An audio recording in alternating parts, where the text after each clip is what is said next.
There we go. So this is how far we got on the project from last time. I did run out of cream colored threads, so I can't put the whipped cream topping on this yet, but I think that this one is done. Well, for now. I just have to put a few more on it, but I've used, okay, so they make these like awesome crafting pens, and it has air and water soluble ink, and then water soluble ink, the Japanese pen, so you can mark out your design and then come back to it later if you need to take it off of its little loom thingy. Let's make another one. So it's right here is good.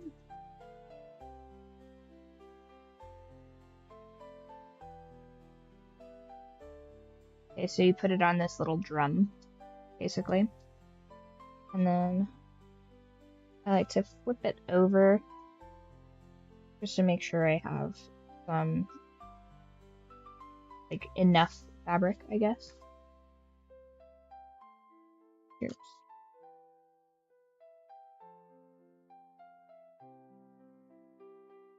Yeah, this would be way better if I was using a table and like a POV camera mount for these kinds of things, but that is for the future. Okay, so now we have our little thing here.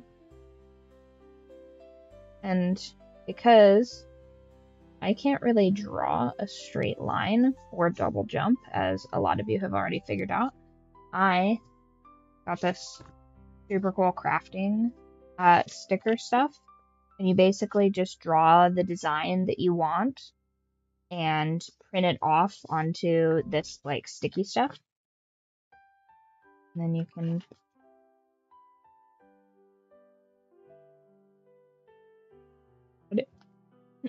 cut it out.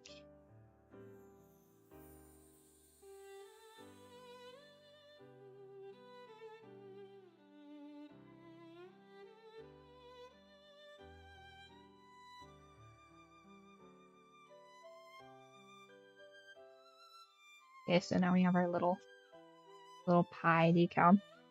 This is another one I got from Virgo Threads. So if you like embroidery, or if you know somebody that likes embroidery, you should definitely check her stuff out. She's got a bunch of like cute designs.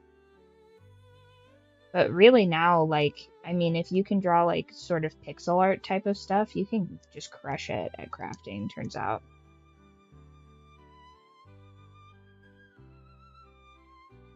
I'm trying, like, sort of try and center that on here.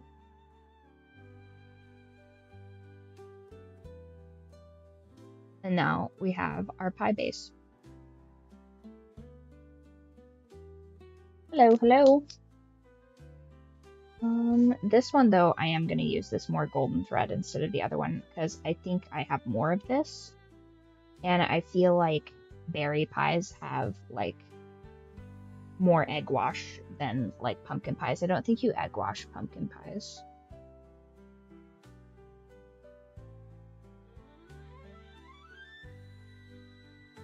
Detangle this because it's like a real pain to do it once you start.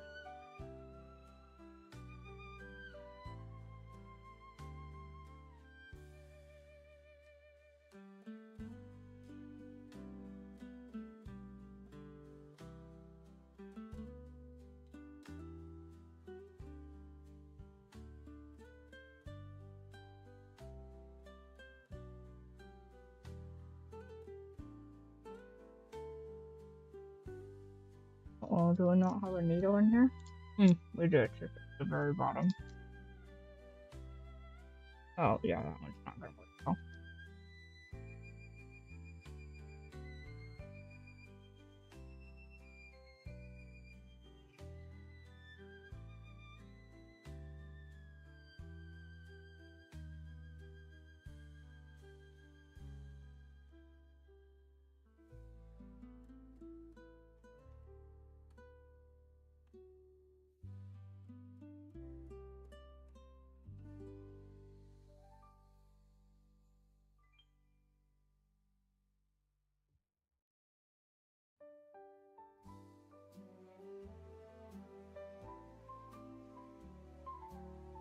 employees with us.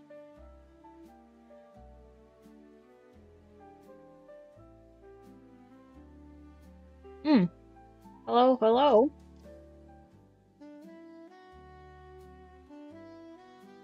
How goes?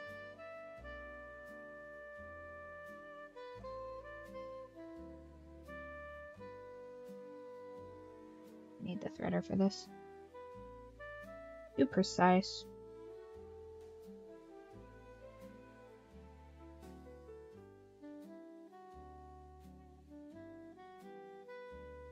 Are you getting like super glitchy?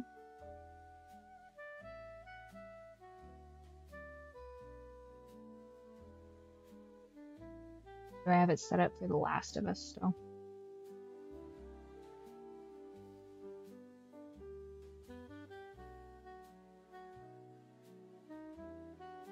Measure.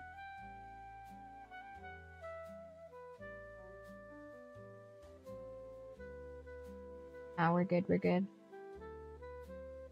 Cool, cool.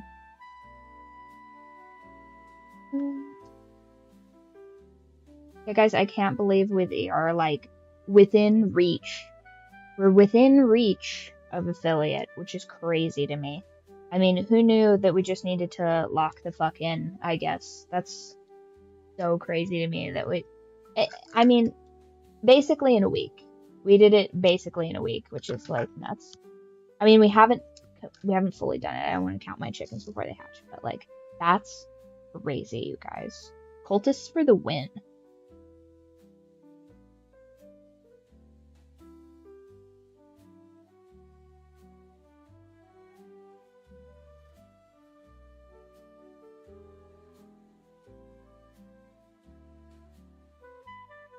Okay. I think last time I started right about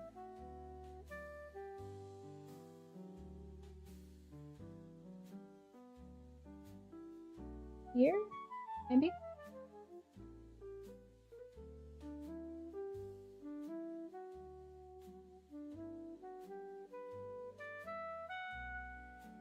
Okay. So, speaking of what we were just chit-chatting about in the Discord, I tried out a new Western the other day. And the very first thing, and one of the things that I start thinking about like immediately when I start watching new movies and new shows and stuff is like, God, I hope the writing's not terrible. Because that is like so common now. So I picked this Western because it's like top 3 or whatever. Top 3 in the nation. Oh my gosh, everybody just wants to watch this Western, and I'm like, okay, maybe. And it's got what is her name? Like Lena Headey, I think, from Game of Thrones, and I'm like, okay, she's pretty choice. Like she knows how to act. I want to say she was in Judge Dredd or something like that. And so I'm like, okay, well she's in it. This other like protagonist, I guess, well, antagonist, I would imagine, character. I'm pretty sure she's like a famous actress as well, but she's like an older famous actress. Like she's been in the game, and I'm like, God, she looks so familiar, but I can't quite place her. And so we start this off, and it becomes pretty obvious that it's just going to be like 2 like middle-aged women duking it out over like land, not a man to be found. I'm just like, okay. So we're just gonna throw out realism here, which is like, you know what? It's fine. Like, I guess I don't have to have like tons and tons of realism in my fiction. Whatever. Like, sometimes you just gotta throw ideas at the board and see what sticks. You know what I mean? So, like, alright, I'll just suspend disbelief. This is just gonna be like 2 lionesses essentially like going after each other, right? So then it's like, well, not only is Lena Headey's character, not only is she like a woman besieged, right? But she also has a ragtag group of orphans in every single racial ethnicity. I think I can't quite tell if it's like a Mexican or an Asian chick. I think that they're trying to go for like it being an Indian chick, you know what I mean? Thick boy, who knows? But then there's like the black guy, and there's like these two Irish orphans or whatever, and I'm like, okay, sure. And the antagonist woman has two sons and a daughter, I think. I think that's the extent of her brood. And she is like, owns the town. That's her whole thing, is that she is like this businesswoman that like she has even the mayor of the town, who by the way was Patton Oswalt, which like he's such like a scummy weasel. But you know, perfect for like a bumbly mayor character. So I was like, actually he's a perfect cast. Because I already dislike him and he seems a bureaucrat. So I'm like, okay, that was a perfect cast. These two women being like head of households, perfect cast, right? These kids that are, I suppose they're like actors in their 20s or whatever, cannot act to save their lives. And I'm just like, okay, cool. You know what I mean? Like, you're young, like, this is kind of like sort of what seems to be like a no-name production, even though they've got like these two older actresses. And see, I can already tell that like nobody's interested in this, which it's like, that is kind of my whole point, like getting to the point actually, is that like, who is this movie for? Because Westerns predominantly are for a male audience. Yes, yes, or yes. And so what male audience is going to watch this? Almost none, right? And autistic girls that like to watch Western movies, I am the prime demographic. So I'm also like, kind of like, okay, like, where is this going? Who did they write this movie for? Can anybody answer that? Like, who in their right mind wants to watch this movie? Okay. Whoa. Quick pull. I'm gonna see your future right now. I think it's if your future of the future likelihood of if you're gonna watch this movie. Trick question. I don't need the cards to pull that. You're probably not gonna watch this movie. It was terrible. And guess what? Not even a movie. It's like a limited series. There's like 6-hour-long episodes of this nonsense. And I was like, hard pass. I'd rather just write a Western than watch this ever again. You know, that's like 90% of the reason why I even wrote Bite in the first place, is because everything I was reading was just terrible. Hey, hello. You thick bridge. Now, there are some things like Bridge to Terabithia. Good movie. They just don't make stuff like that anymore. Okay. Top, middle, or bottom pole, Max? Bottom pole.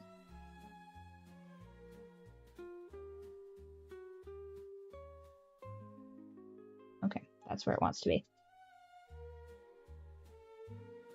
Alright. Past of this event. Keep the event in your mind. We have leaves, renewal, revival, progress. I think I'm getting more of a progress vibe off of that one, actually. Present, we have chamomile, gentleness, relaxation, sleep. I'm getting more relaxation from there. So you've progressed, and now you can kind of see some of the fruits of your labor. Also, it's holiday season. I feel like that is like very much restful, relaxation-y type of vibes. And your future, ooh, potion, invigoration, or empowerment. Maybe some Yuletide blessings coming your way, my dude. Excellent. Good pull. I haven't drawn the potion one before. That one's really pretty. Let's see what this has. Got a little bit of citrine for focus in there. Very pretty. I love this deck. All of the illustrations for this deck are so pretty. And you would not imagine how difficult it is to find a good deck, let me tell you. It took me like 4 months to like narrow down the options, because you get to one and it's like, oh, this one's really nice. And then it's like, one of the characters has like 6 fingers and you're like, ugh, AI. So it's like, you know, you would think that like illustration would be a boon for people that are just like kind of inherently gifted with art, but I mean, if you can like mill out slop way sooner, I guess the like cost benefit to that would be much higher. But I really got into like kind of tarot and that kind of style of deck when I was having the illustrator do the novel cover for Bite, and she did such a phenomenal job, you guys. I can't wait to have her make like her own deck. That's gonna be so pretty. But yeah, this Western was just like such garb, you guys. Such garbage. I was like, hey, hubby, do you want to like watch this with me? And he was like, a 5-minute rule. And I could already tell. I look over like 10 minutes and he's completely checked out. He's like, what's the deal here again? Like, what's this ragtag? I'm like, those are orphans. She's barren. And he's like, oh, okay. And I'm just like, see, like, I understand like the societal implications of being barren, but like, I don't think a male audience is going to give too much of a toss about that. So it's just an interesting choice to make what appears to be very expensive movie for no one, and that just seems kind of like the mainstream vibe. So I don't know why all of these Hollywood movies are like so worried about this like Netflix Warner Brothers merger, because like they've been making hot slop for years. Like this seems to just be business as usual, yes or yes, right? Crazy. I can't remember the last time I was as excited for a movie or TV show as I was about like Baldur's Gate, or like I just saw the trailer for Divinity, which is basically Larian's version, like ground up of like a Baldur's Gate type of situation. I did read that, and I did watch that, Max, because Baldur's Gate is based off of D&D mechanics, which are based off of like tabletop gaming, but Larian developed Divinity to be purely like video game, which is really cool.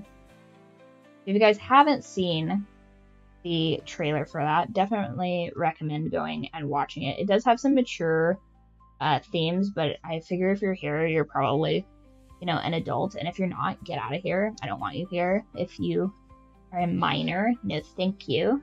Come back when you can drink.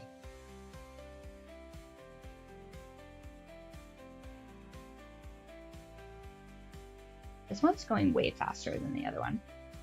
I feel like, I don't know. You guys think we should make this like mixed berry pie, or cherry pie, or like blueberry?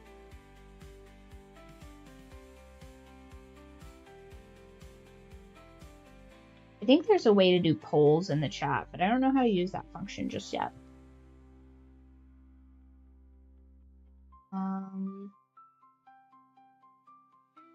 I do a poll. Click that. Ooh, there we go. Manage poll. Create new poll. Which I are a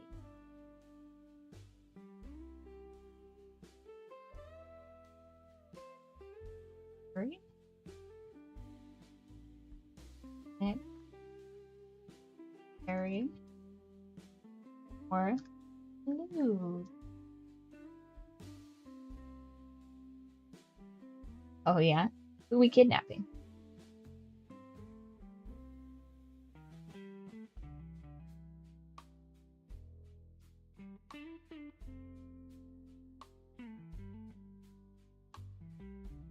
Nice.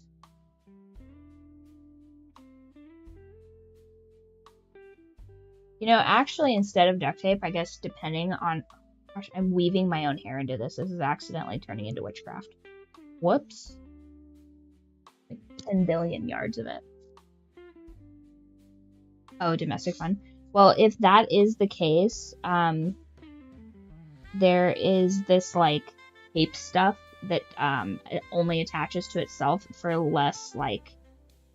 well, I guess you wouldn't be into that. You're like all about that like whips and chains lifestyle, dude. But there's like this like sticky, I think it's like maybe silicone tape or something like that, but it sticks onto itself, so you can like, it sticks to itself, but then you can like remove it. I think it's reusable too, so that's got to be like good for the environment. We're making a mixed berry pie. I'm pretty sure I have all the colors for that too. That's going to be pretty rad. We're going to do like a medley of colors. I bet you we can finish this one by the end of the stream. We're trying to do it so 8:30 to 9 is a half hour. So we're going to call this stream at about 10 just to keep under that 90-minute because Twitch hates me. And then, darn, nope.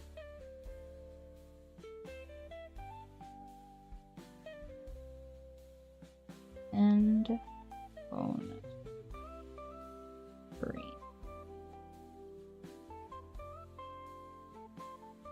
Okay. We have to watch a Christmas movie on Discord. Absolutely. For Christmas or for like the Christmas like day after Christmas stream, because I think stream ends up being on like the day after Christmas, and I don't think I'll be doing anything like super wacky on the day after Christmas, so we could potentially do 2 Christmas movies.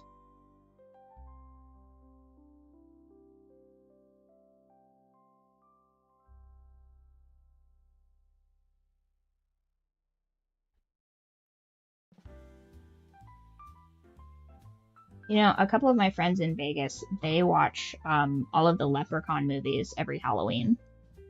Leading up to Christmas might be a good idea. Yeah, we'll have to do like a Christmas movie poll. Because I know somebody's going to suggest Die Hard, which, if I'm being honest, I don't think I've ever seen the full Die Hard. So I think that technically is a Christmas movie. Because I think the whole point is it like happens on Christmas. But I have seen, honey, what is the movie with, honey? What's the movie with Arnold Schwarzenegger and he has to, like, get his kid a toy? Jingle All the Way. That's that one. So I have seen that one, which is wild. Like, that's another one of those movies where it's like, how dare you, like, work all the time to, like, support this lavish lifestyle. Spend more time with your child.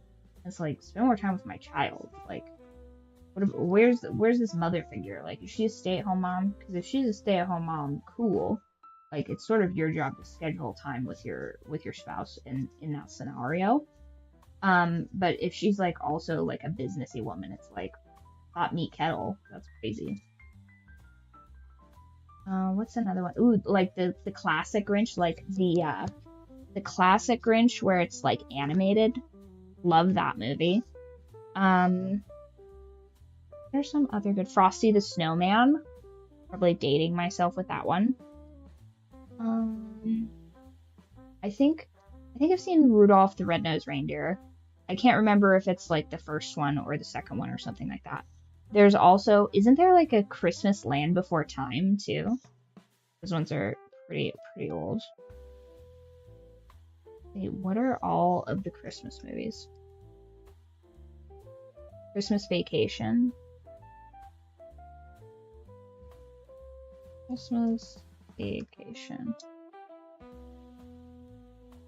Is that the one where like the uncle shows up and there's like crazy shenanigans? I know that's a Chevy Chase.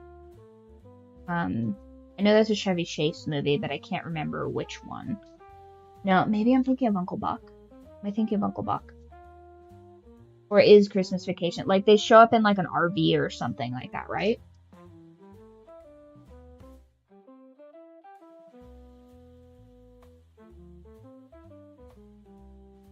I like that your name has donut in it. That's cool. I just reorganized, so yes, absolutely join the cult. I don't know why it won't put the Discord link in there. Stream Elements is like, you know what? Yeah. I like when he plays the uncle here. Max, I'm just gonna let you be in charge until I figure out this. This robot is really like cramping my style right now, and I don't understand. Like, I'm being outsmarted by a robot, and I think it knows that I'm racist against robots, so that's probably its whole deal. Stop what you're doing. Where's streaming tools? That bot. Spam filters. I'm gonna turn that off. Because I think that it's like, oh, link protection or whatever, but I already told it like to not do that, and it's just like not listening to me. Email protection, paragraph protection.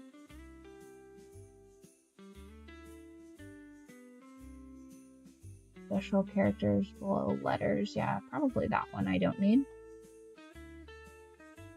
Yeah, that's probably fine. Okay, so try that one again, Max.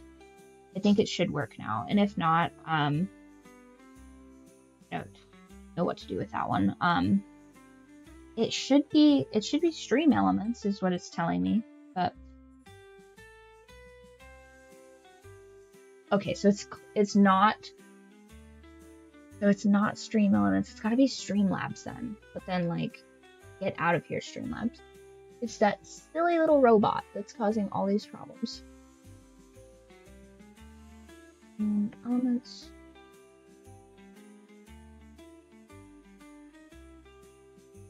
Technology is not my strong suit, so thank you guys for bearing with me. It's so user management, maybe? Is that why it's modules?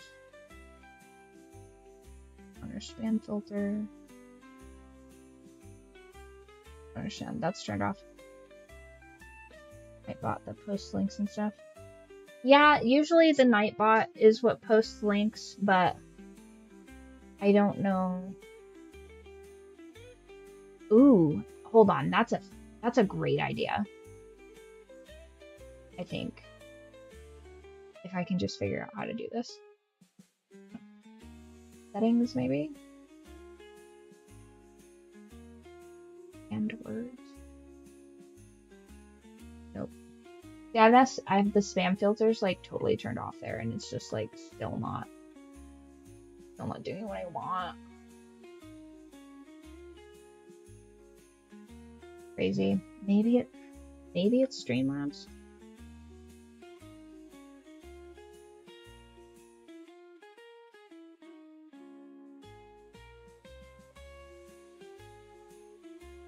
Crazy.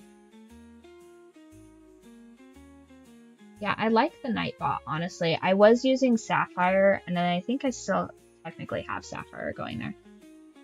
Maybe it's a CloudBot. Nope, it says that CloudBot's turned off too. What the frig?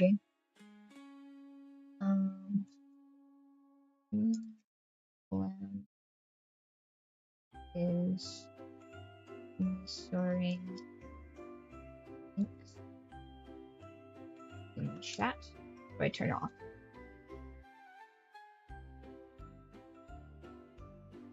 Okay.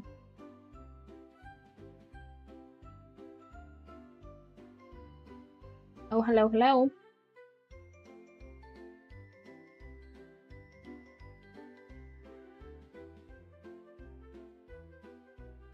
By granting the bot moderator privileges, it will bypass this feature. Okay. So, do some, I guess, creative business. Get it to stop doing that. Where do I make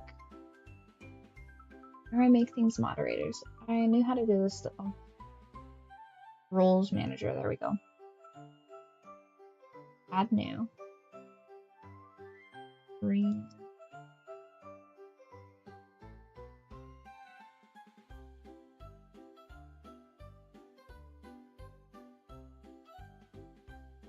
Hopefully that's the right one. Hope so.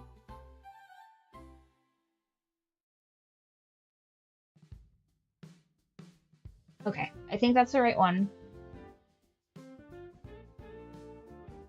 Who turned out the lights?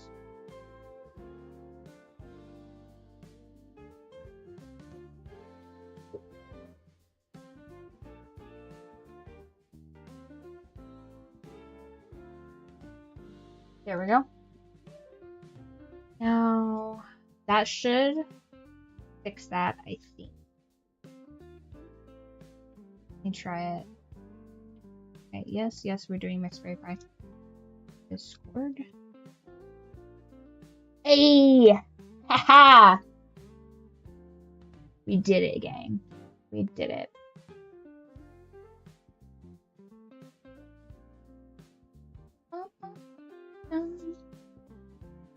Perfect. So now that shouldn't be a problem anymore. And it should just be cool. So you can post the Discord link. I wonder if I'll be able to go back here.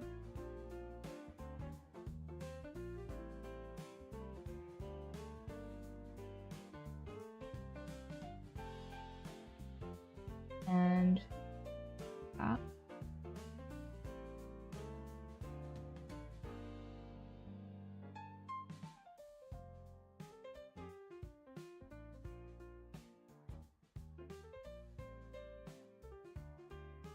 Okay, so now I think stream elements can post links, but not like just randos, because that was a big problem before.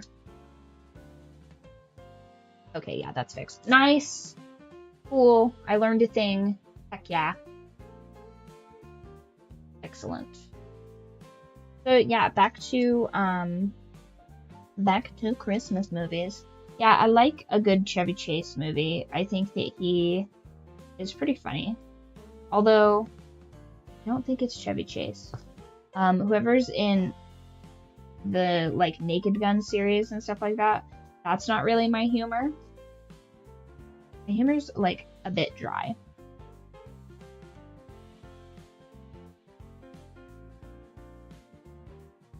And I would say, like, gosh, if Yule was here, she would know what I was talking about. But, I would say, like, I don't know, a good 2/3 of the time, like, I decently get British humor, but I also have not been exposed to that much British humor. But I liked, did you guys ever watch, like, Mel Brooks? I liked a decent amount of, like, old school Mel Brooks.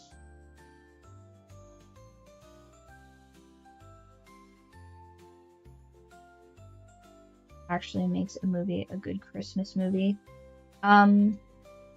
I guess that would depend who you ask. I think that a good Christmas movie has to incorporate a lesson learned, a communal, like, coming together. Like, I'm not a big fan of just, oh, well, you know, it's Christmas and I fell in love with, like, the Christmas tree guy, you know? Like, I'm not a big fan of those, like, Hallmark Christmas movies where it's essentially just cheating, low-key, where the girl's just like, oh, my boyfriend's always working. Like, why is he working? And I'm like, Samantha, he's trying to secure your future. Like, what is wrong with you? Like, this man has been nothing but kind to you. He booked you a flight back home, and he, like, sent you in a nice cashmere sweater. And you're gonna, like, do your boy dirty like that? That's crazy. Yeah, basically all Hallmark Christmas. Except I am going to be writing, like, a Hallmark-style romance because I think it's hilarious. And I'd like to be banned from one of my favorite places. So I think that I can accomplish both of those tasks, and it'll be really funny to me. Sometimes you just gotta do stuff for the plot, you guys. Especially if it's, like, one of those things where, like, nobody gets hurt, but it just, like, dings your reputation, you know what I mean? Like, I could go from being, like, the golden girl of, like, my hometown, basically, to being, like, this controversial figure, and I love that for me.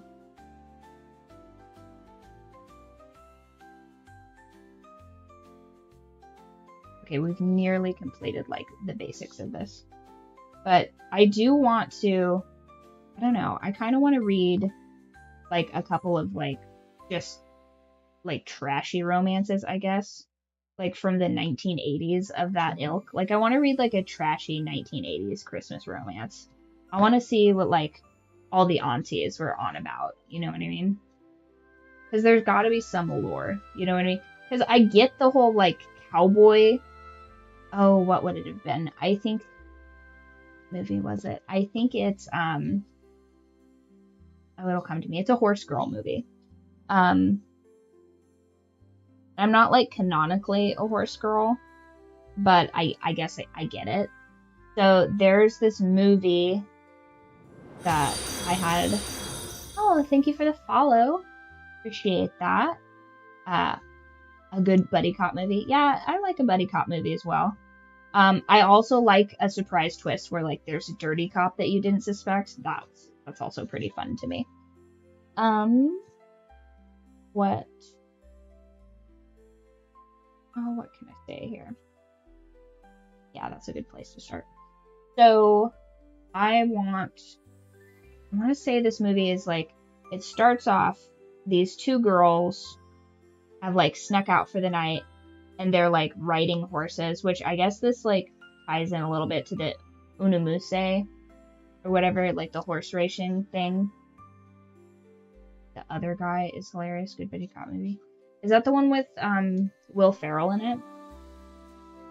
Where he's got like the crazy hot wife, and it's I will say this, I do enjoy a good Mark Wahlberg movie.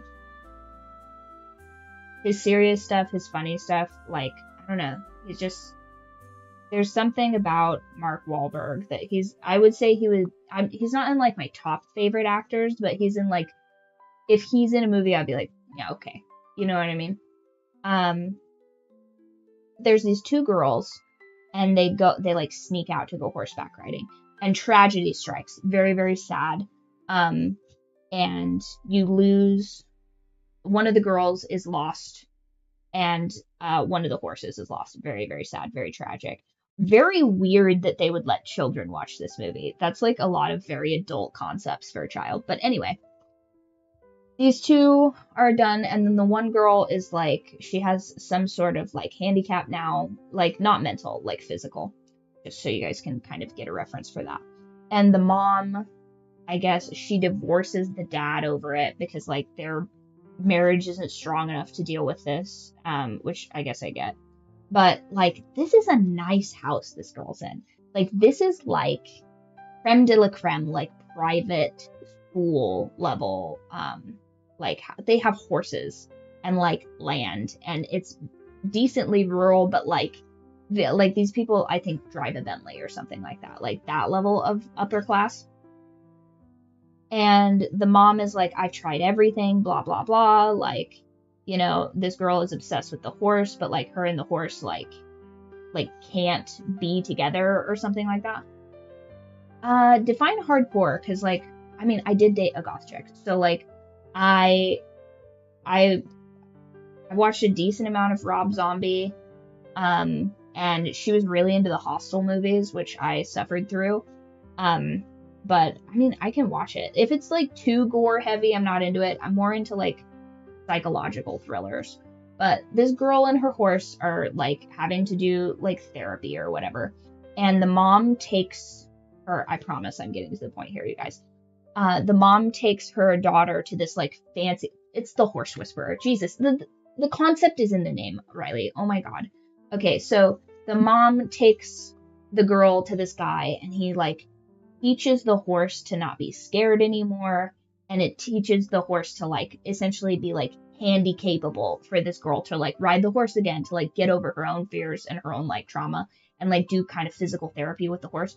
But anyway, the mom falls in love with the horse trainer. And I'm like, as a now 30-year-old woman, I'm like, I totally get it. But as a teenager, I was like, this would be such a betrayal, my mom like getting with my teacher. Like, that'd be so messed up. But like I get the allure, you guys. Because it's like a strong, capable man solving your problems for you. I'm like, okay, I get it. 1980s housewives, like, I see you. I see what's up. And I just want to like incorporate that in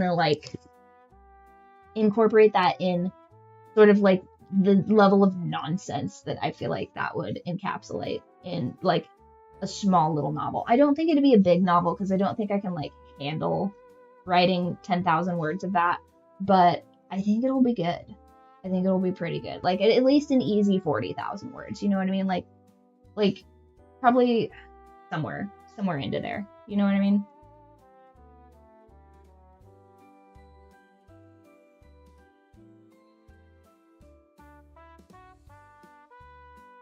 I did watch a movie, a horror movie a while back, where there were these nasty little tooth fairy creatures that came out of a stove, and I did not enjoy that.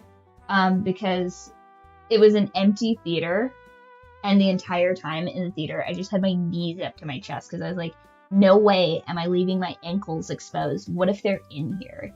Like, what if these little creatures are in here? Oh my gosh, no, that'd be crazy. No, I think you're just used to me like coming completely out of left field with it. But did you guys see like all the controversy or whatever with like PETA trying to like throw shade at that horse girl game? They were just like, actually, when horses like get hurt, they get put down, and I'm like, bro, can you even conceptualize being like 1,000 pounds? Like that's crazy. Some horses are over 1,000 pounds. That's like so much. And imagine for a moment, you have to carry that, like, so if you divide that weight by like 4 or whatever, by the way, my math is just horrendous. So like, don't think too much about this analogy, but you divide 1,000 pounds by like 4, that's like 250 pounds a leg, right? That's a whole human's like weight that you have to like hold. That's like a giant man's like weight that you have to hold. And now imagine you have to divide that by 3. That'd be like, I don't know, like 350-ish, give or take, pounds per leg. That's crazy. That's a crazy, on some little teeny tiny horse leg? Nah, ridiculous. So it's like, and it's not only that, so like from a veterinary aspect and stuff like that, creatures that don't sit still, like prey animals and stuff like that, and really high energy animals like certain dogs and stuff like that, they can't handle situations where they have to like remain confined for long periods of time. So that's also part of the reason why PNR, like animals and stuff like that, they don't get the same type of medical care, I guess, that a house cat would get, because it's stressful for them to be sat in one place, like not moving for a long period of time. So it's just like such a wacky headline to come across my feed today. I was just like, wild. But yeah, so eventually I'm gonna write a steamy, like 1980s style romance where it's just like absurd, where it's just a woman falling in love with some like rugged, like man with dirt under his fingernails, and that's gonna be just a cheeky little one-off that I write. I already have the concept of it, and I have like an artist that I want to commission. The cover's gonna be kind of contrived, I think, though. I think I'm gonna probably have to have like a couple of people work on it, because I have one guy in mind that can do like a saucy like style cover, but then I don't know, I feel like that's been done 100 times, or it's just like, you know. I also want to make, I'm not a big fan of like when covers to books are like massively explicit. I feel like you should be able to read these on a train and like not have anyone talk to you, because that's my least favorite thing. Like I hate when I'm traveling on any form of like public transit, like a bus, a plane, you know, an Uber pool, because for some reason that's the only option in certain cities, and somebody tries to talk to me. I hate that. I want to be the one that initiates the conversation, and if I have not initiated the conversation, there's a reason for it. Like, I'm trying to lock in about something. Maybe, like, at one point, stay-at-home dad fell in love with a strong horsewoman. You know what? That'll be the next duet. It'll just be 2 different stories happening in the same town, and then the convergence of those 2 things. And instead of a duet, it'll all be within one book. That's how we'll do it. So that's a great addition, actually. Would you guys love that? Like, would you guys read that? Are you guys telling me right now that you guys want me to write a novel where like a stay-at-home dad falls for a strong horsewoman? Because I'll do it. I'll write it. I bet I could. Like someone straight up built like the like gender swapped huntress from Fiona and Cake World. I mean, I could probably do that. Probably smash that out in like a month or two, no problem. Valentine's Day shit posting where I just make a bunch of ridiculous romance concepts. I would watch a Drew Odin YouTube video about the book. Ooh, what's that? Tell me everything about that. That sounds like its own like group project. What is that about? Is it a guy that reviews romance novels? Or just like novels in general?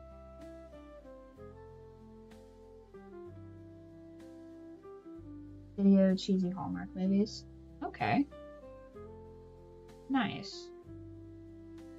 I'm gonna put that in the stream chat because I want to watch that later. Nope, we're not in stream chat. We're lit. Name is Drew Odin. Guten Tag. Excellent. Yeah, I'm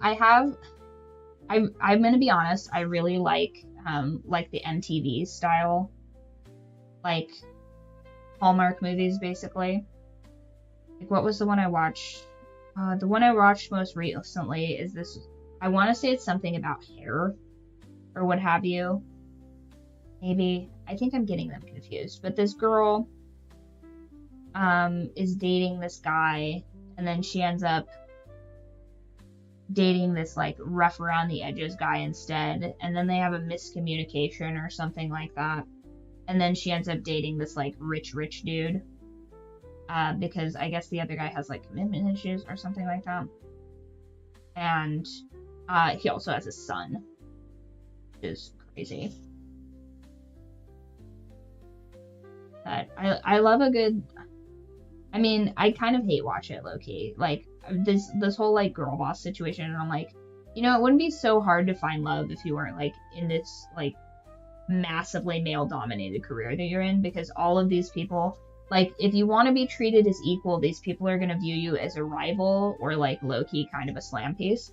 There's not really an in-between, so it's just like kind of okay. So I keep this here, then I can just do that a bit later. So I'm going to just tuck that needle in there and get a new different one. And then we're finally going to start on the berries and stuff. I feel like you guys are going to really like this. Okay, so I am about to show you guys my greatest shame.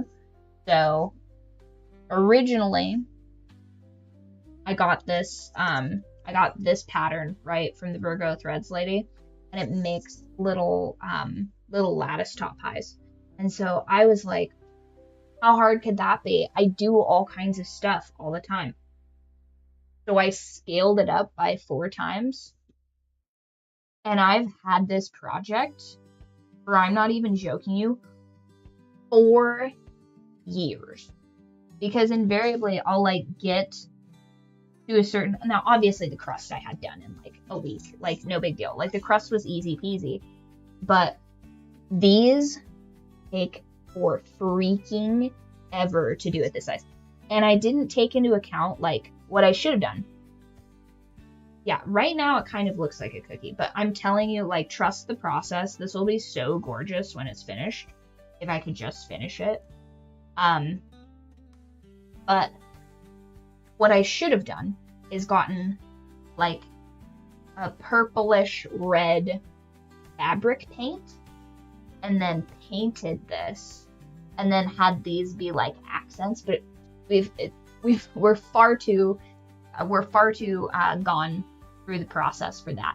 So now I just have to make the most densely woven pattern of these French knots that you've ever seen. Crazy. But where did I put the rest of these? But yeah, and honestly, I love a good, I'm a real sucker for like a good animated movie, you know what I mean? Because I feel like you can get like more fantastical with that than you can with like your traditional, okay. One more. I have like the sparkly thread in here. Or is that just... The sparkly thread is tiny. Red or blue first?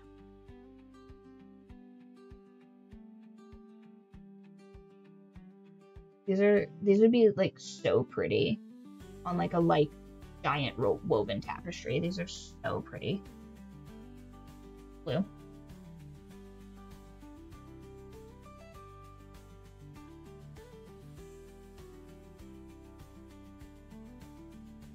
I feel like that's a good length. If we do it like way too long, then it'll just get caught and tangled on itself, and then it'll cause a problem for us later. So we have to kind of toe the line on that one. I feel like you could use some Kool-Aid. Not yet. You gotta be a much higher level to get near the Kool-Aid. Only I can control the Kool-Aid for a great number of times. Plus Kool-Aid, like, this is probably gonna be controversial. Kool-Aid is ass. Crystal Light all the way. Kool-Aid low-key, unless you pour like an entire thing of sugar in it, tastes like battery acid.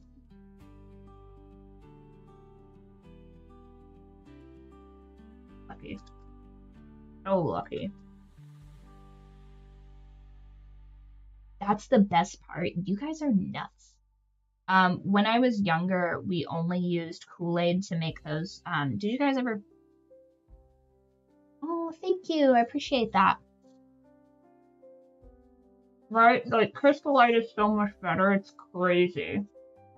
Although, my grandfather hates it because he's, like, all against this whole aspartame thing. And I'm like, fair enough. But also, like, just a little aspartame as a treat.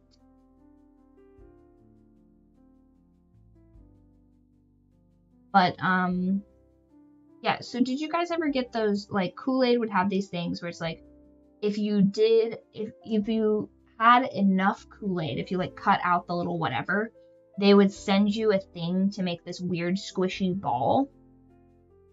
Did you guys ever do that? Let me try and find it. Kool-Aid prizes. No? Well, I'm telling you this for the first time. Oh, I love that. Okay, so here's what the points looked like. Right? And now it's so much easier. I can just award you guys like Discord points instead of having you like mail in little like stamps. Crazy. So you would mail that in, right? You would mail in like a bunch of these little tabs. And then they would send you, I guess old school people used to get like stickers. You could get like a picture and stuff like that. I'm gonna tell people get off that watermelon chicken Kool-Aid. Did you hear that, I think it's some Burt Kreschler or something like that was drinking, like, gallons of Kool-Aid a day. And I'm like, buddy is long for the grave. That's crazy. Kool-Aid prize vault. That's just a little ball. Where's the... big ball? Where is this thing at?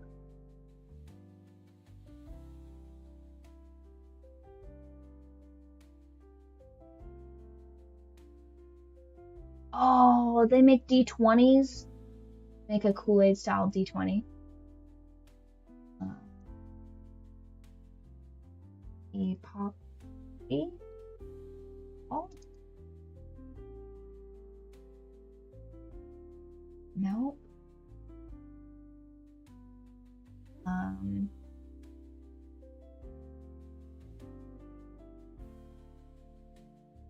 Ball, maybe.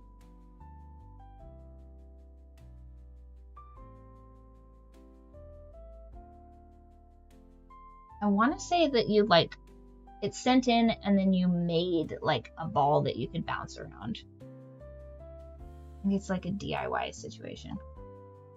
Kool-Aid. Is this it? Nope. This would have been 2002.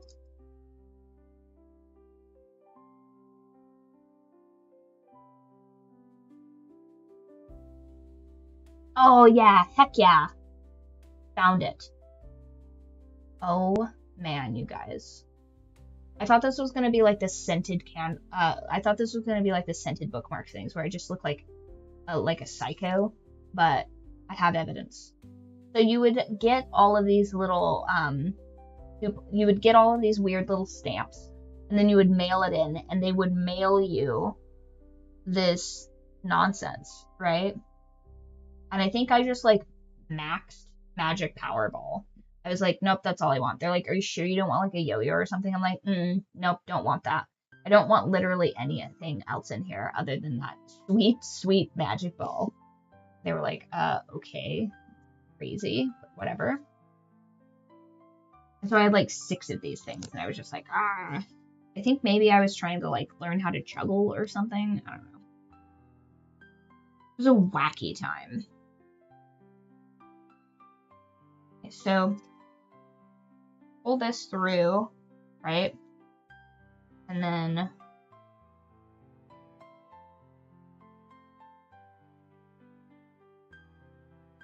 swirl, thread. Can't keep too much tension on it, otherwise it's like a real pain, but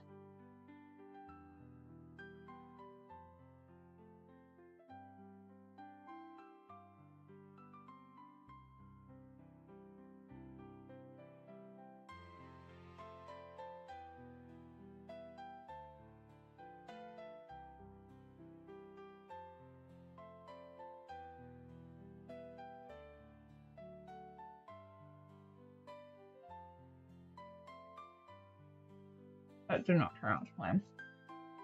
Watermelon chicken Kool-Aid. Watermelon's actually delicious, Loki. Like, you guys saw how much watermelon I ate over the summer.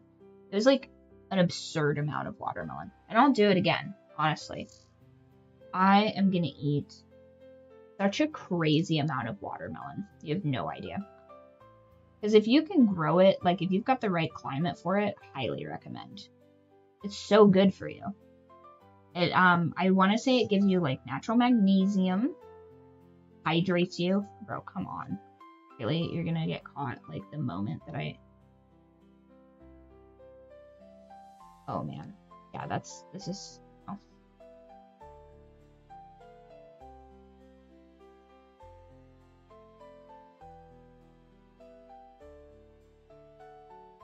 Thread is like so cranky. This thread was not cheap either, and it's just like, do you want me to be in 10,000 knots? And it's like, no, I would prefer actually if you did anything other than that. Embroidery thread, please. Please, I beg of you. But yeah, I think it was like, oh, what was it like? I'm pretty sure it was Bert Kreschler, because like, that dude is like one more bad habit away from just putting an early foot in the grave, you know what I mean? I mean, let's be honest, he's had a foot in the grave since, like, the Machine tour. But he was drinking, like, gallons of Kool-Aid a day. And I'm like, buddy, have you tried water? Like, even at this point, like, sweet tea would be better. Jeez. How do you spot a narcissist in movies? I don't know. I would say probably someone that has, like, you know, a controlling personality, somebody that's like, you know, a gaslighter, a manipulator, you know, pretty like low-key like Nate Jacob vibes, I guess, if that reference tracks.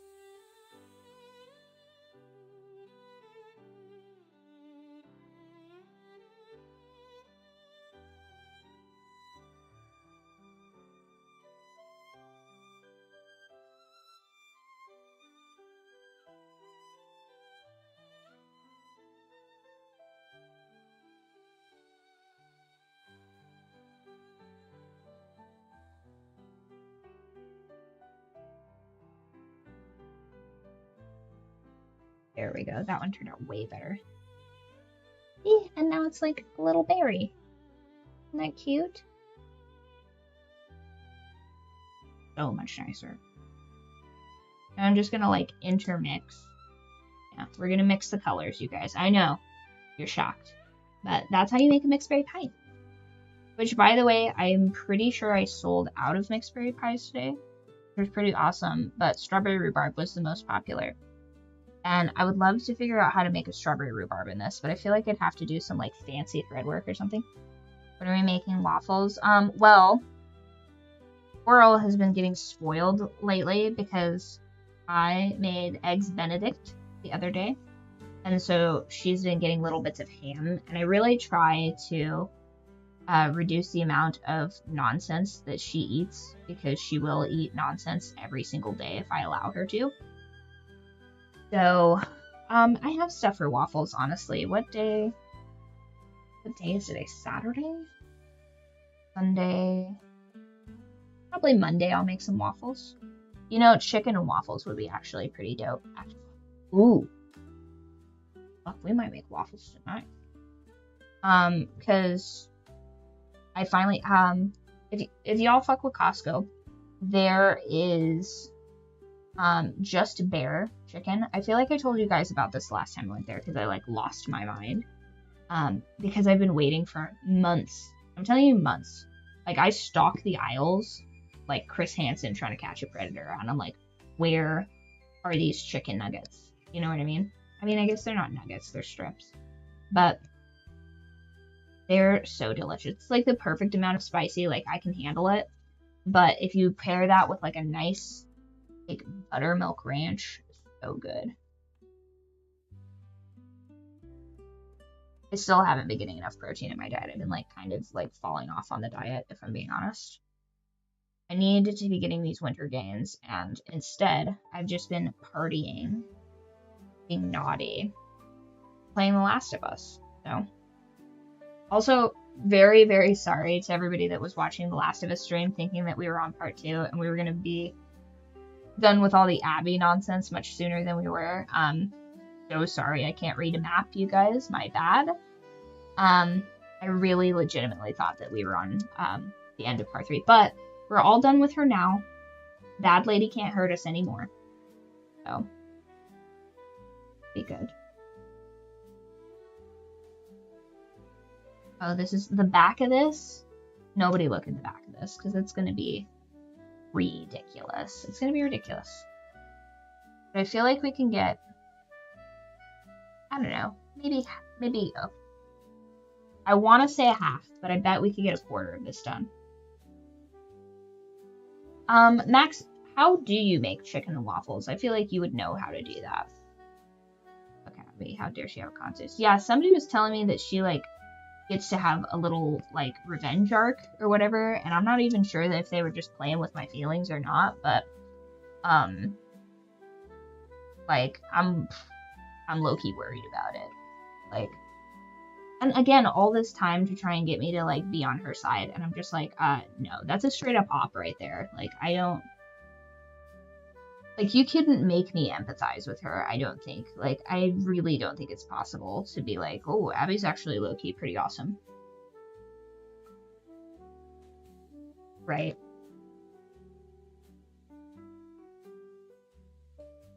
Wait, does it actually not end? Or did you just not finish it?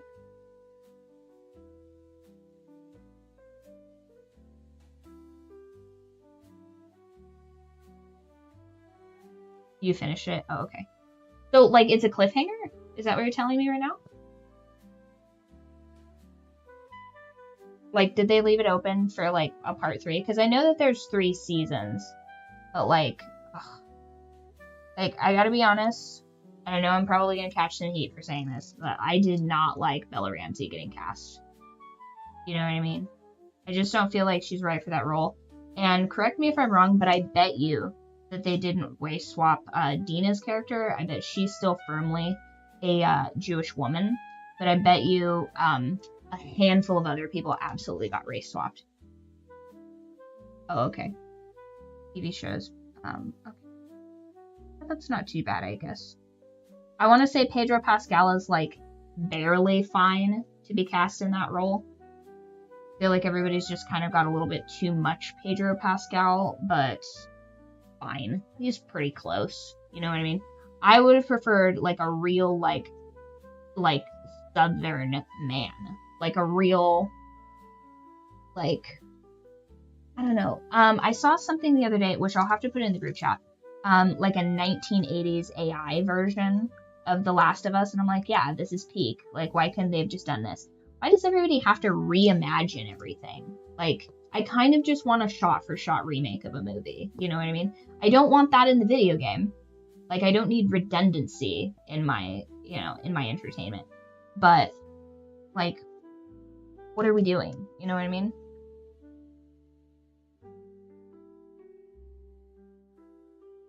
Did I ever tell you guys that, when I was in college, we were doing, it was just history or whatever, and they were like, oh, you have to pick, like, a book from this area of history or whatever, and, like, write a thing on it.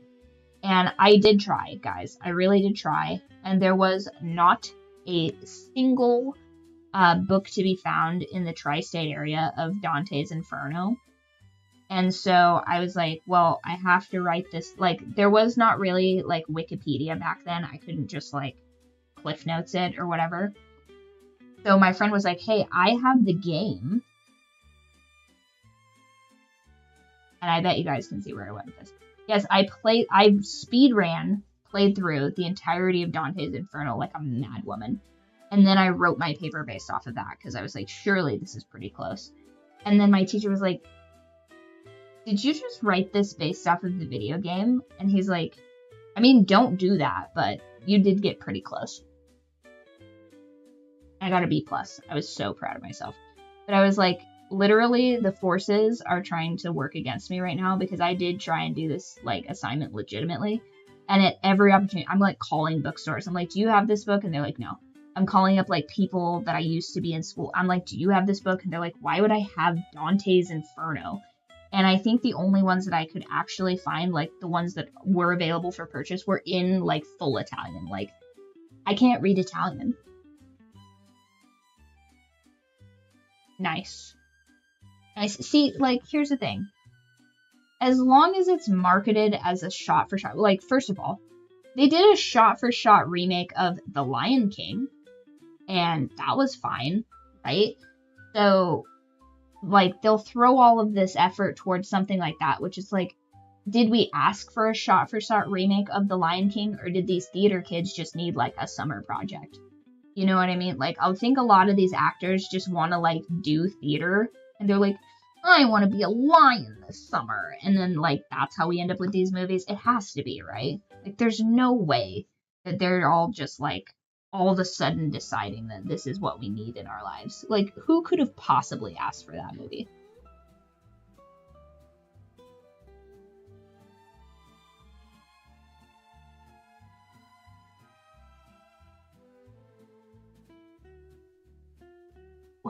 Okay, we did blue. I'm gonna do like a little stitch. Oh, there it is. I'm just gonna stitch this one to this other, like I'm suturing something closed for surgery. You know, back in the day, we used to practice our sutures on bananas. It was really great because I genuinely, like, kind of lack potassium, and you got to eat the banana if you were correct at it. Who asked for a movie of Cats, the Broadway show? Yeah, no, weird theater kids. You know what I mean? Also, what's going on with this whole Wicked business? Like, once again, I have like a 98% male audience, so like I don't expect you guys to have seen it, but like, what is this publicity run of these two faking, quivering women all the time? Like, what is going on? Are we about to watch, like, in a couple of years from now, are we gonna watch, like, essentially the Nickelodeon expose of how, like, horrifyingly abused these women are? Like, what is happening? You know? I don't think I've ever seen Ariana Grande so desiccated. Crazy. You know? And here's the thing. I knew she was, like, kind of nutty. Oh, heck yeah. Oh, nice. Nice. I love all of these. They're a little small. I wish they were bigger. But let's see them in the Twitch chat. Oh, they look way better in the Twitch chat. My bad. My bad. There we go. Oh, so cute. Criminals. Yes.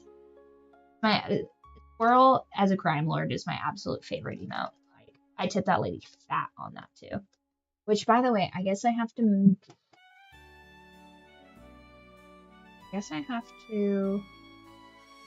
give her that role, right? Add new role.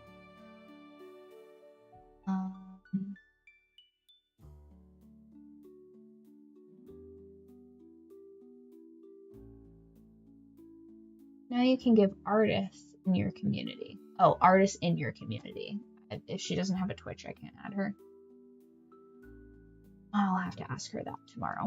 But yeah, the artist did such a good job making Squirrel into a little crime lord. I love that one. Except I'm going to have to probably wait for the next iOS update to have that as a sticker for me. So you guys actually get to use these way sooner than I do.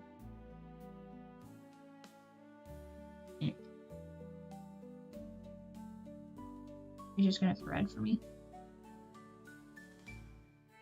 There it goes. Nice. What, like it's hard? Yeah, a lot of these, like, honestly, that was my biggest critique for Has Been Hotel. It's like, does everything need to be a musical? My God. Oh, yeah, Runs is ridiculous. You know, he's not even in here right now. He's probably in the pantry. Oh, he was so mean to me today. I came home from work, right? And I'm like, oh, hello, my babies. I come and I see him, and he's laying on the heaty blanket on the bed. And I'm like, oh, hi, sweetie. Like, oh, mommy missed you. And he looks at me, and he's like, ugh. Jumps off the bed, pukes, making direct eye contact with me, mind you. And I'm just like, I have literally raised you since you were a baby, and your just general, like, disdain and disgust of me makes me so sad. But, like, I'm going to constantly shower you with adoration and kisses, because I can't stop. Like, he's just so cute. You know what I mean? He's just the cutest little guy, and nothing can keep me from him. I think that's probably, like, he just, like, senses my desperation and how much I love him. I'm like, oh, my little guy. He's just like, yikes, lady. Yikes.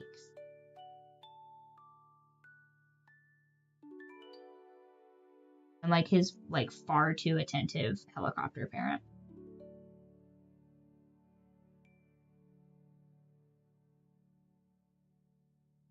Uh-oh.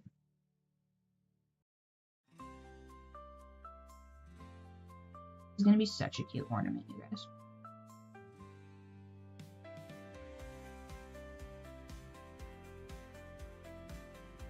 And here's the thing, like, one of the cool parts about having, like, a little barn cat is that if they don't eat their food, I just give their food to the barn cat. Yeah. No, I feel you, dude. For the longest time, the only pet that I had is one that I literally, like, found in the middle of the desert. Best dog ever. But yeah, it's hard out here, you know what I mean?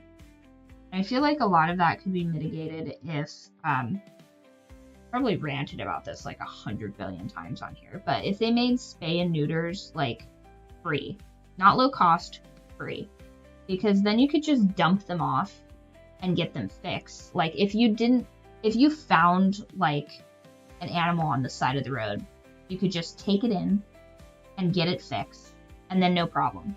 Because, like, working in a shelter and stuff like that, the vast majority of animals that come in are from, like, just sporadic litters, you know what I mean? So if that loophole gets closed, then veterinary care becomes cheaper. And I know what you're thinking, like, how could it possibly be cheaper if you're giving away a service for free? And it's like, people just can't conceptualize. Services are given away for free all the time. Like, that's why we're in, like, a $6 trillion deficit. So if it's something for free, it should be something that gets utilized less over time. You know what I mean? So, like, if you essentially sterilize effectively a good 70% or so of, like, stray animals, right? That is a number that would depreciate over time, you see. So the utilization of this free service would not be in perpetuity, you know what I mean? Eventually, it just, like, it'd be like whatever kind of to just do. Now, the initial cost of it seems like pretty crazy, but then what you do is the twofold approach. I've thought about this a ton. You would, instead of just being like, hey, be a veterinarian, it costs you 6 figures and it takes like 9 years of your life plus, depending. I think it's 9. I can't remember if it's 9 or 11, but maybe it's both. So you go and get your degree, but instead of doing that, we do like what primary care doctors have been doing for a while, which it's like, oh, okay. So instead of just being a full-fledged veterinarian, we certify you, like a vet tech, to do spay and neuter specifically. And the way that you do that is you would certify them, and they'd have to be within like X number of feet from a clinic that can do like the whole shebang, like full veterinarian privileges stuff or whatever. Or you have like an underwriter with like a vet that can do that. But you have like 6 or 7 technicians that all they do is spay and neuters all day long. And I think that that would cut down on the like being bummed out business, because if you could get to a point where you can catch it early, because like I know they do a thing where it's like late term pet, you know, spay and neuters and stuff like that. And if I'm being honest, that'd bum me out. Like low key, that would be very bumming out. But if it was a free service, it'd be way easier to just take them in much sooner in the process. Then nobody has to be bummed out. Everybody's overall mental health improves. The amount of pets that are like not being cared for goes down significantly. Like I'm talking like crazy numbers. Then after all of that, you would also you would, instead of like, oh, the vet giving this away for free, it's just a tax write-off for vets. So like if somebody doesn't pay, if they do enough of these free spay and neuters as a clinic or whatever, it could offset like people not paying their bills or whatever for like other stuff. So it could be like essentially just like a charitable donation on their end, because they're donating so that the government doesn't have to subsidize like animal catchers and stuff like that. And then everything would be much cheaper because there would be less of a like secondary problem of people being like, oh, well, I have this dog. I like rescued this dog, and then it had like 8 puppies. And like in order to like close this loophole of like dogs having like no home, it would cost like, I don't know, what's 8 times $2 to $500. Like that's a lot of dosh. You know what I mean? That's a lot of coin. But if it was free, no big deal. You could rescue a dog, get these 8 puppies fixed, right? No, so that'd be 9. That'd be 9 animals getting fixed in this hypothetical scenario. And now instead of this potentially turning into more animals in a very short span of time, now there's like closed loop right here. And then these all get a home and then done deal. And if we get to a point where like we have like I doubt even with this being a product, you're still going to have like a portion of the population that just like doesn't utilize this as a service. And like the whole animal adoption thing will still be a thing, but it'd solve like a huge problem for rescues and stuff like that. I think it'd make vets less bummed out. You know what I mean? Because like it bums you out that like these animals don't have homes, and like if they don't have homes, like they live like not so great lives, which is very sad. You know what I mean? So like you would remove like at least minimum 40% of the sadness factor of that industry, which would boost morale. And I think it'd just be a net gain for everyone involved. And if that was the case, it wouldn't be so freaking expensive, because all of the like inherent costs for everything would have to be reduced just because of market pressures. You know what I mean? Like the people that sell the medical equipment to these veterinarians and stuff, they wouldn't be able to charge an arm and a leg because there'd be like less patients and stuff like that. So it would just be a net gain for everyone. And eventually, that'll be one of my projects that I do when I'm like old and want to get into politics, I guess. Nobody really wants to get into politics. I feel like a lot of like sensible people just think like, hey, shit's kind of fucked up. We should like not do that. But it's a real pain to do all that. I'm just gonna like max. make these berries in this corner. I'm gonna do like, so we've done like a pretty decent job of like spreading them out, but I want more random variation. So I'm gonna do like just this like quarter quadrant, and I'm just gonna fill it with color. Hey guys, if we finish strong in the next like 10 minutes or so, we could probably hit affiliate tonight. We probably could. Now, no pressure, because like we're already like crazy ahead of schedule, but like, oh my gosh, isn't that wild?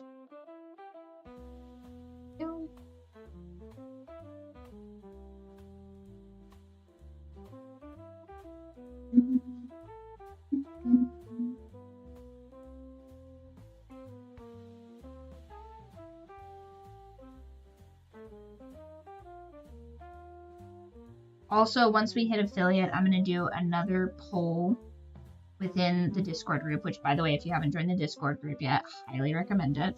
And you guys will be voting on the next cozy game that we play. So I believe the next official game series that we have on the docket is either Killer Frequency, which is like a detective based in the radio. So like you are like a talk show host or something like that on the radio. You're trying to solve a string of like murders, which I think is pretty interesting. I think you solve like crime-based puzzles. And then we also have Telltale Walking Dead series, which I highly recommend. We will eventually be also playing through a like bumbling beat cop version of The Wolf Among Us, but I'm trying to schedule that honestly for when The Wolf Among Us 2 comes out, which I hope is soon. I really hope that these developers get tired of like whatever it is they're doing, dragging their feet, and just finish that series, because like, oh my god, it's been like, what has it been, like 4 years or something crazy like that? And Fables is like, I guess not like a super popular comic, but like the concept of that comic is so cool. Like I feel like that's absolutely like a pretty decent like introductory comic to get into. Like if you want to get your girl into comics or something like that, I feel like that'd be a good one. Because the characters are pretty like, okay, like you can kind of like suss out who the characters are. Like there's not, I think in some comics you end up with like this multiverse sort of situation that gets kind of confusing. I've just been like sitting on a needle this whole time. That's crazy. That needs to stay there and not puncture my skin, ideally. Do a nice big pretty cherry red in this little quadrant. It's really going to be pretty, you guys, once we finish this here. The devs moved studio and made new game dispatch. Yes. So the people that were basically doing the lion's share of the work, they did move studios, and now they have released dispatch through I want to say it's ad hoc. But I'm saying like I hear like the hot goss is that so basically Team A and Team B. So what portion and what percentage and what roles they're in is irrelevant to me, but basically Team A was just like crushing deadlines. They were like doing such a good job. They're like, hey, we're ready to go on to this next part. And Team B was like, nah, fam, like we gotta drag our feet for like another 100 years or whatever. And over a long enough period of time, Team A was just like, how about we don't? Like, how about we just like release this game and then like go on to another project or whatever? And they were like, I don't know, can you just like let me think about it for a little bit longer? And finally they just had enough and they were like, okay, well, we're gonna peace out and we're gonna go like kind of do our own thing. And that's how Dispatch was born. And good thing they did that, because like that game looks super fun. Now I considered playing that, but I was like, I don't know, that's like being pretty like mainstream done right now. And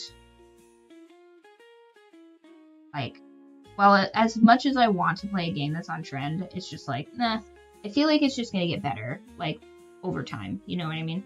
I'd rather play it on, like, the second or third wave, me personally. Plus, I'm, like, kind of supered out. Like, I'm kind of superheroed out, you know what I mean? Whereas Fables, they're not really superheroes. Like, they are comic characters, but it's not like, you know, it's not like Superman, Batman, that type. You know what I mean?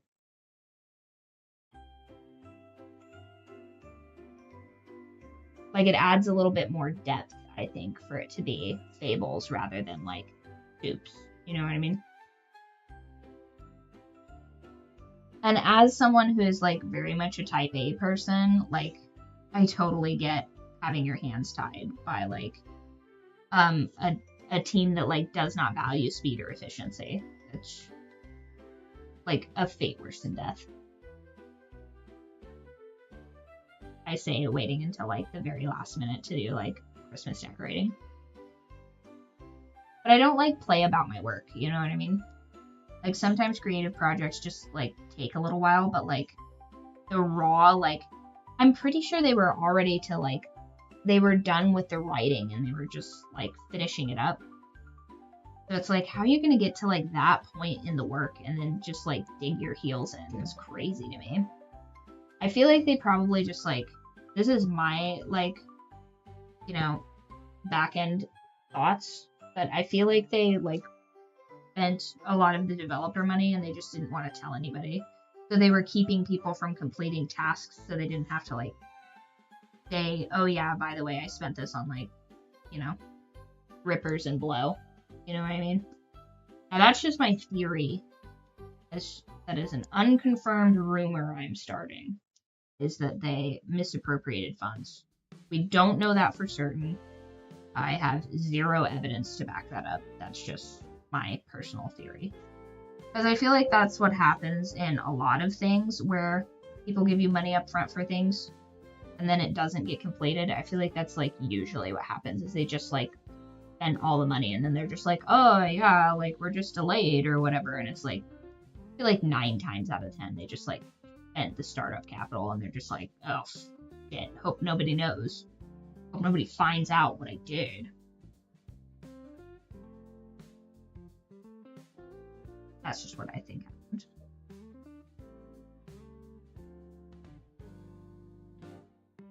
But I hope that they make more, like, choices matter type of games. Like, the whole, like, choose your own adventure sort of aspect of it, with still having, like, kind of a linear plot. Like, for a long time, I really wanted somebody to make a, I pitched this to Ad Hoc as well, so hopefully they see this. But I read a book when I was in school called Heir Apparent, and it's kind of like a choose your own adventure thing, but it's based in, like, I don't know, I guess what would be the future now, but this was written, like, I don't know, 15, 20 years ago, something like that, and it's about this girl that does virtual reality, because she doesn't have a great relationship with her dad for whatever reason, and so she gets trapped in this video game. Oh, hey, Cryptid, what's up? So she gets trapped in this video game, and it's like a Kingsmoot sort of situation. So you get to play as a guy or girl in this virtual reality situation, and you're like the long lost, like, child of the king, and the king is dying or something like that. And so he's trying to pick an heir, but he doesn't necessarily want to pick one of his sons from, like, his second wife or something like that. So, but he also doesn't want to pick necessarily the kid from his first wife or something that's lived quietly in the country, something like that. And so he's like, fine, I'm just gonna do, like, a Kingsmoot or whatever, like, solve these problems, and then whoever solved these problems gets to, like, be the heir to the throne or whatever. And you have 3 brothers, but they're, like, low-key kind of hot. Like, the way that they get described, it's like, if you were playing this game as a teenage girl, you'd just be like, oh my god, this is crazy. Like, stepbrother, what are you doing? But not in, like, a weird porny way. But they are, you know, one of them's a wizard, one of them's a knight, and I can't remember what the third one is, but basically, if you die in the game, you die for real, which is, like, the concept of that book. But I think in the video game aspect, it would just be kind of cool to, like, try and, like, be the, you know, be the heir. I think that would be cool. And there's, like, a portion where, I won't ruin the whole thing, but, like, there's a portion where she's, like, the nation's in debt or whatever, so she's got to solve that problem. And so she decides she's going to go, like, kill this dragon or whatever, and she figures out how to turn this dragon into like money for the kingdom, and then she gets double crossed, and you're just like you're so close to the ending of the game in the book, and it starts you back at like day one, which I think is such a cool concept. Like the replayability of that would be pretty cool. And I don't necessarily think you'd have to make too many like offshoots of the game, like within reason. It's sort of like, oh, I think like at most it would be like whatever like 12 variations would be or whatever, because like you could only get betrayed so many times. But the additional element of that is like in the book, she's trapped in this virtual reality pod, and there's like protesters trying to break into like the game center or whatever. And if she doesn't get out of this pod, they'll like cook her brain. So like I guess I wouldn't include that element unless you wanted to do like an Assassin's Creed type of situation where like that's an element of the game, is like doing missions in the game and then doing missions as like one of the lab techs or whatever trying to keep you. Sounds like roguelite. I don't know, that would be cool. If this game already exists, I want to play it, because I've been like hunting for this game for literally decades at this point. But I think it'd be super fun, like to just get to play in sort of that scenario. I think would be really cool, because I think I would make a really good king personally, and I need that to be played out in like a video game situation. You know what I mean? Like, I feel like I could make the peasantry happy, and I could distribute treasure. Oh wait, I guess I just did that. I just started a cult. But like a non-starting a cult way to play this game would also be cool. You know what I mean? Because I really like the element of it being like a King's Moot, where like you're battling against other people to like be the heir to the throne. I think that's really cool.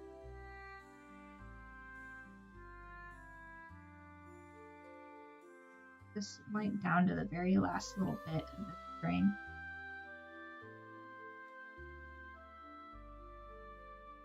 And get like one more out of this.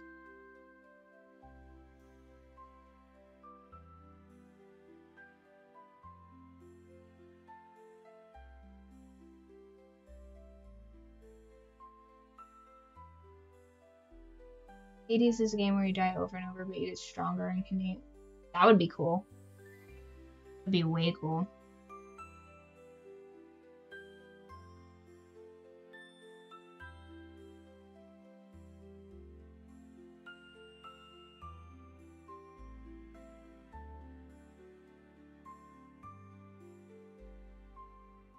Yeah, also Sifu, I have that game as well, where every time you die you get older, but you get stronger and like better moves and stuff like that. So like that's sort of close, but I need the like monarchy aspect of it. Like I need there to be like a royal lineage at stake. You know what I mean?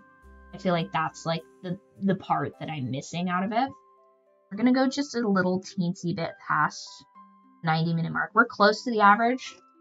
We're just under the radar here, so we need to pop up these numbers, and then we'll get. I mean, I think then we've like did it. You know what I mean? I don't like seafood, but every time I start, I find it hard. Yeah, I don't know. I haven't played it yet, but like I find the concept really entrancing. Have you guys seen the Love? I think it's Love, Death, and Robots.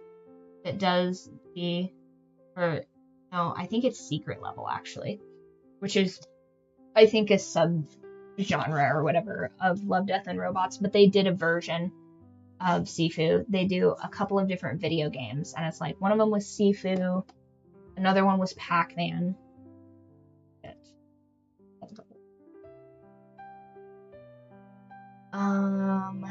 Yeah, it's on Prime Video, and the Dungeons and Dragon one was really good.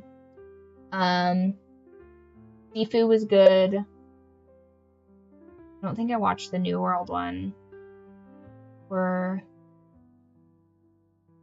Yeah, Secret Level with same studio. Nice. The Pac-Man one, I didn't even know it was Pac-Man until the end because I didn't read any of the titles. So I was just like, oh my gosh, that's crazy.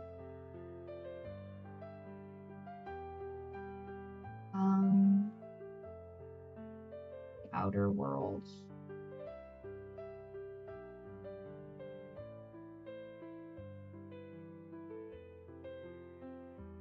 Explorers, Trapped. I can't even remember which ones I watched, but they were pretty good, actually. There's the one where they're all battling, and then there's like a T-Rex as well. That one was pretty nuts. But like, such a fun concept, just doing these like little short. Loved all the Death and Robots. Yeah, they were really fun. I liked. Let's see. Ooh, I love the Hooligan one of Love, Death, and Robots. Also, the cat one was pretty awesome. Fighter Rose.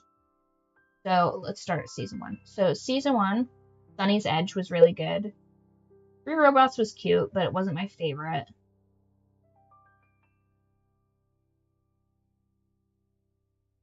I can't remember The Witness.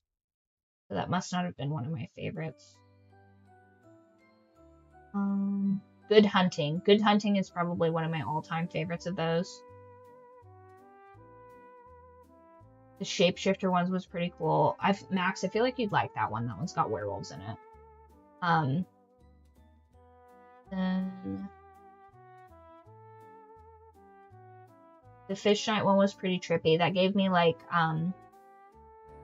what's that Johnny Depp movie where he's like just out of his gourd in Las Vegas? That one's giving that kind of vibes. That was pretty cool. Spanish. The Siren was pretty good too. Yeah.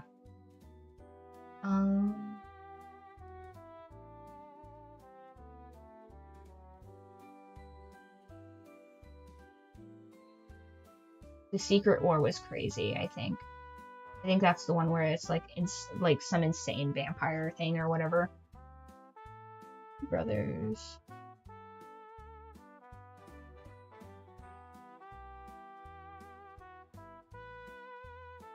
The Tall Grass was pretty crazy.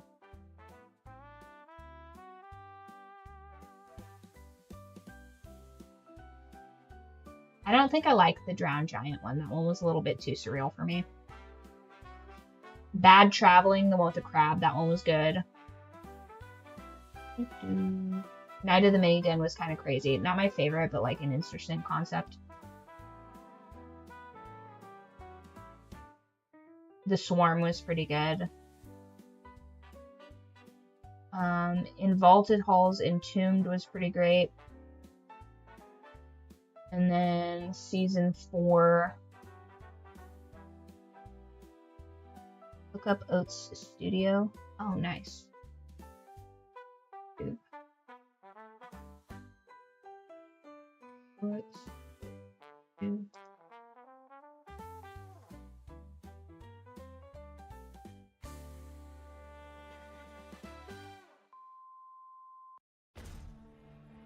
Nice. Also, what was...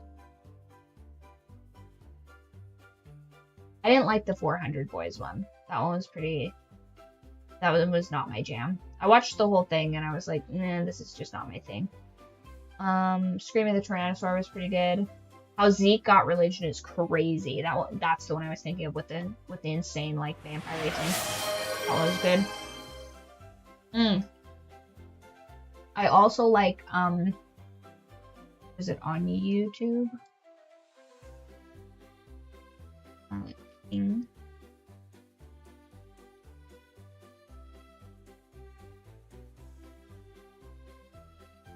No, it's not King. Oh, Double King. Oh. So Double King by Felix Colgrave. Colgrave. I really like that for like a little short film. Thought that was super cute. Crazy back and forth. What else did he make? Felix Colgrave made. He made some pretty cool. Oh, Oh, cool. He's still making stuff. Nice. But I think Double King is one of my favorite little short film things. Kind of like a wacky animation style, though.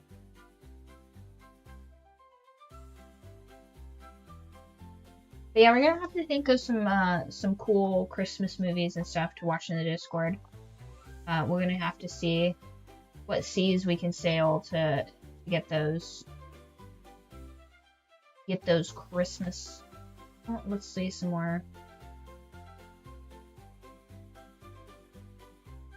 Ooh, are there any sci-fi movies? These are like wacky sci-fi movies. Like, oh my gosh. Okay, did I ever tell you guys? So, when I was in art class, we would put, my like wacky teacher would put these things on the board, and it was just like a random assortment of words. And one day, it was living under, and I was like, oh my gosh. And the whole point of it was he would put this random thing on the board, and then you would draw like your imagination of what that like combination of words would be, and everybody would have a different picture, and we'd like go through and talk about it or whatever. But at one point I got I want to say it was like back in the day, like Netflix or Redbox, and I watched this movie called Burrowers, but I was convinced that it said Borrowers, because I like wasn't paying very much attention when I rented the book. And it's about these monsters. It's like a Western, right? And there are these creatures that live under the ground. And the concept of it is that like early settlers like don't know what's up with these things. Like they're like completely unaware of them. And this is like during the American like Indian Wars, basically, where they're like, we're putting all of these Native Americans in camps and stuff like that. So like that area of history, kind of. And the Indians know what's up. Like the Indians know that these creatures exist, and that's why they're nomadic, is when they like notice these creatures in the area, they like go away from them. Like that's the concept of this. And these like settlers are getting like taken by these creatures, and they keep getting blamed on Indians or whatever, like typical Western situation. And then it goes through this whole like movie of all of that. And I got like 2/3 of the way through the movie. I'm like, oh, burrowers, like a burrowing creature.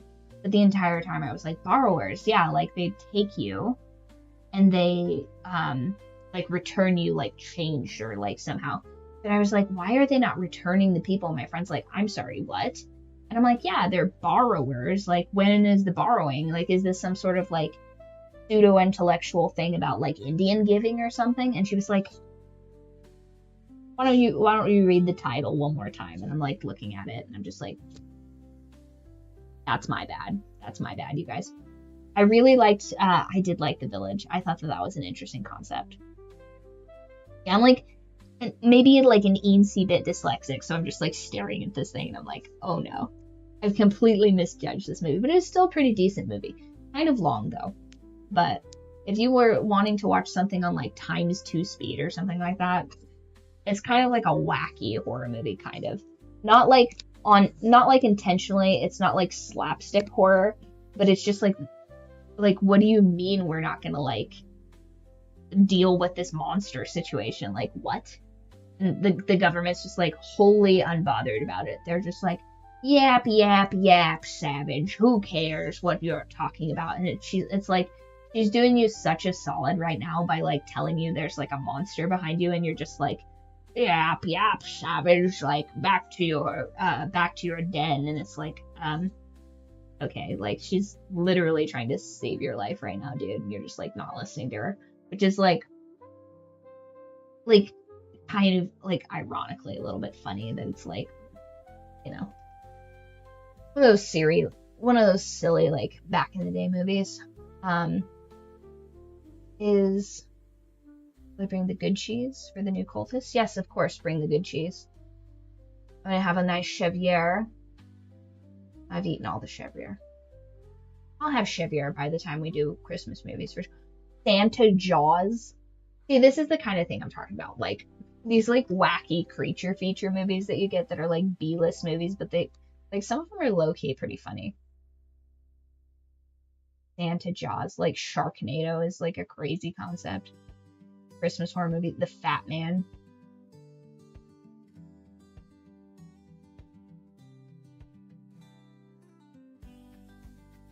Christmas movie master.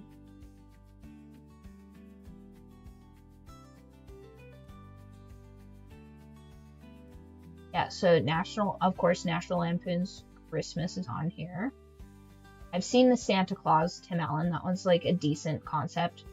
Polar Express is, I don't know. Polar Express just seems like a video game, doesn't it? Like a little bit. Gremlins is a Christmas movie? How is this a Christmas movie? Oh, they do crimes on Christmas Eve, I see. How the Grinch Stole Christmas. A Charlie Brown Christmas. Nice. Yeah, we might have to have like a Christmas tier list where we just like watch like in sequence Christmas movies. Miracle on 34th Street, Polar, like something animated, something sweet, something scary, something to like take the edge off of the something scary. Classic. Oh, there's a World War II Christmas movie about everybody celebrating 1944 together. That's kind of nice. We won't be watching that. We could. You could if you wanted. It's called Silent Night. The Roof Man. Batman Returns is a Christmas movie. Okay. Snowman, Last Christmas. Better Watch Out. On a quiet suburban street, a babysitter must defend a 12-year-old boy from intruders, only to discover it is far from a normal home invasion. Okay, not sure how that's a Christmas movie, but maybe. Would you have a babysitter? Maybe up. Lost track time.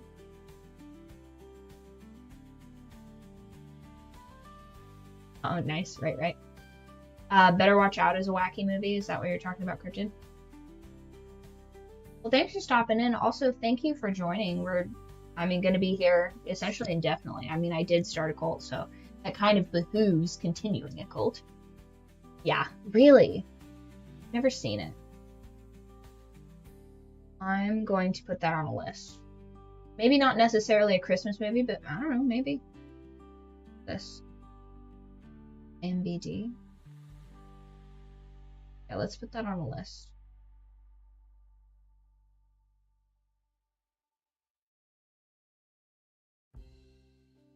Oh. What have we done? Where we were at. Peter?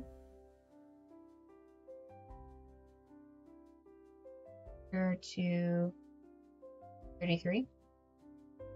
Open a new tab. Okay, there we go. That's how we'll do this. The Holiday. They swap houses for Christmas. The Holdovers. Frosty the Snowman, I feel like that's going on the list. The classic. Open Lincoln New Move. Jingle All the Way. Yeah, I've already seen Jingle All the Way. It's pretty good, but I don't know that it's necessarily Arnold's best work.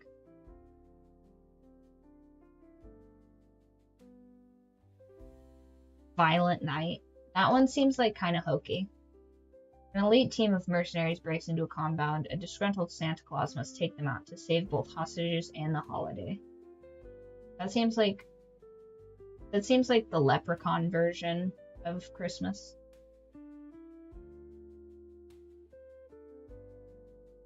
Terrifier 3 is a Christmas movie. Art the Clown is set to unleash chaos in unsuspecting residents in Miles County as they peacefully drift off to sleep on Christmas Eve. Crazy. Answer: a farm girl nurses a wounded. Love Art the Clown. Is it like, how scary is it? Like, Like, is it, what genre of horror would you say that is, Krypton?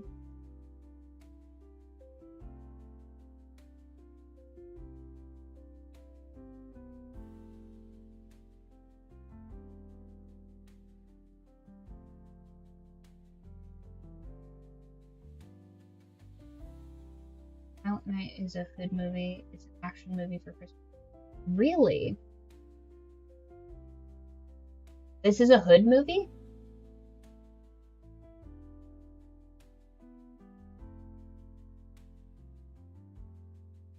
More gory than anything. Oh, a good movie. I was like, I don't know. I don't see Tyler Perry anywhere in there. What are you talking about?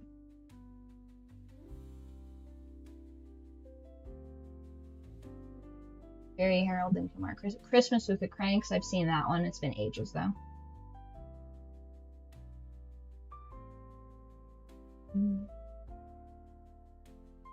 I feel like Christmas in Boston is one of those Hallmark Christmas movies. Just Friends is another one too. Wait, what's this? Oh, it's Ryan Reynolds in a fat suit. Crazy. I don't think you can make those movies anymore.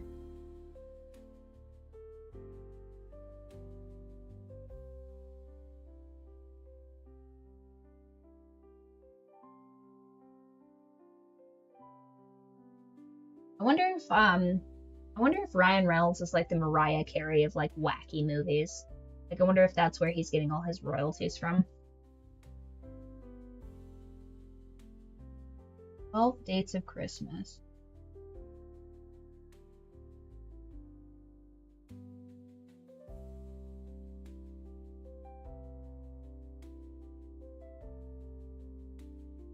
Christmas shoes. Boy gets a pair of Christmas shoes from his dying mother, while a lawyer tries to deal with his breakup. Have to watch Violent Night. Okay, we can put that. We'll move that up to the front of this list. We'll vote. I mean, it's a long day. We'll probably get lots of Christmas business done. Christmas. Wonderland.